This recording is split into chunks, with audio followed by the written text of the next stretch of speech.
This bike test is brought to you by Spitty on Track. This is the new Royal Enfield Himalayan. Now, I'm here trying to work out, is this the best value new motorcycle released in 2017, priced at only like $6,000 plus on roads? Is it the most versatile lambs bike on the market, being an adventure machine that can go just about anywhere? Or is it just the ugliest new bike released in 2017? So let's take it for a ride and see what we can find out.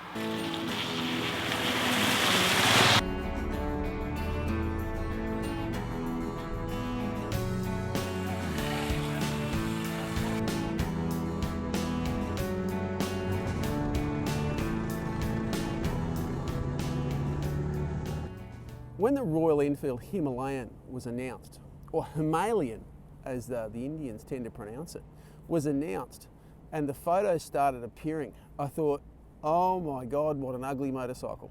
It really looked to be something that was a bit of a parts bin special from Royal Enfield. It looked like they'd just sort of cobbled something together that was supposed to be an adventure bike. It didn't look like it would go, it didn't look like it would stop, it didn't look like it would handle, and it certainly didn't look like you'd make any friends if you rode one. Well, now that they're here, and I've spent a day riding this machine, my opinion's changed a lot. It's a single-cylinder Royal Enfield engine, 411 cc's. They're calling it the LS 410 engine, which is a LS's long stroke. So it makes good torque for a small engine. And that makes it very, very easy to ride. And they've matched it to a 5-speed transmission. And the engine's pretty well all new. It's a first Royal Enfield engine with a balancer shaft. So if you're riding along on public roads at somewhere between, any speed you like really, up to about 110, 120, it's actually very, very nice single-cylinder motor. Now, if you're not a fan of singles, it's still got a few tingles there, but nothing like the Royal Enfield's, every other Royal Enfield, which vibrate a lot because they're a single-cylinder bike with nothing to counteract that vibration that comes with a single.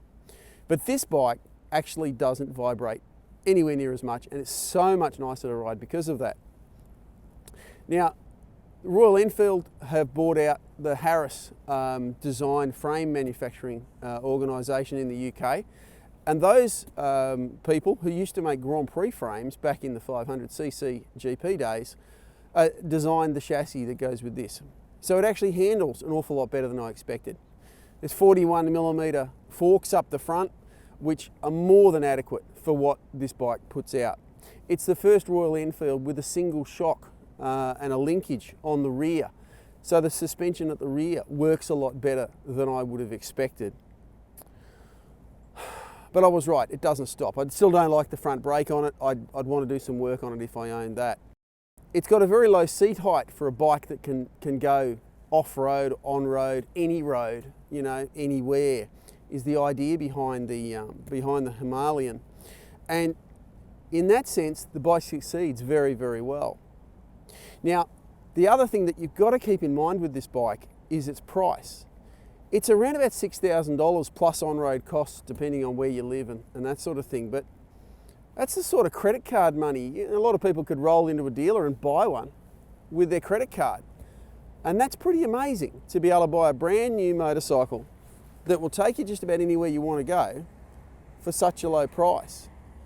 Now, it comes with the rack on the back here, it comes with the frame around the front. There's going to be a whole heap of accessories, including some aluminium panniers, which again are going to be priced very competitively at around about $1,000. And for that, it makes this bike a lot more interesting. Now, do I really like the appearance? No, the style doesn't really appeal to me that much.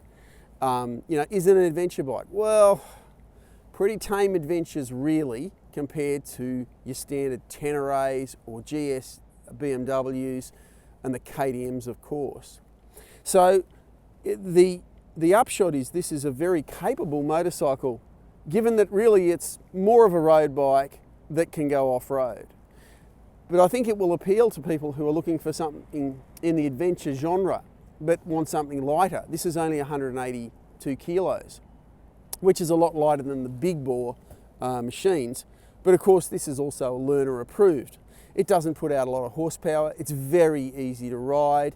It's very simple. It's quite agricultural. It has a carburettor. It's the first brand new motorcycle I've ridden with a carburettor in ages and ages and ages. It's got electric start, which is really convenient. It's got a centre stand, which is really convenient. It's quite comfortable, which is very convenient. I mean, at 6 foot tall, I found the foot peg to seat distance a little short. It made it a little cramped. And that also meant that when you stand up off-road, you tend to have a long way to stand up. But I'm getting fussy. If you're only 5'8", 5'10", 5'11", you're probably going to love it. So I'm very impressed with the way this machine has handled this launch day. On the road, it was comfortable and easy to ride. Off-road, it's no dirt bike, but it also didn't do anything radical to upset me or upset the flow of the riding. It's robust, it's built to take some punishment, it's built to last, and it's built for people to work on it too. Having a carburettor, having no fancy electronics, so there's no ABS, there's no traction control, there's no riding modes, there's no slipper clutch. If you want those things, you're going to have to look elsewhere. But if you're after an honest, simple, inexpensive, go-anywhere machine, this is a pretty good thing. And I think you'll find all the touring companies in India that are taking people over the Himalayas, or Himalayas as they call them in all the videos that we've been seeing from out of India, they'll be riding these bikes because they're just amazingly capable and remarkably good value. And yeah, it's if you can get past the appearance, or if it does appeal to you, and it does appeal to some people, it's quite a capable machine. It's surprised me, and I'm impressed.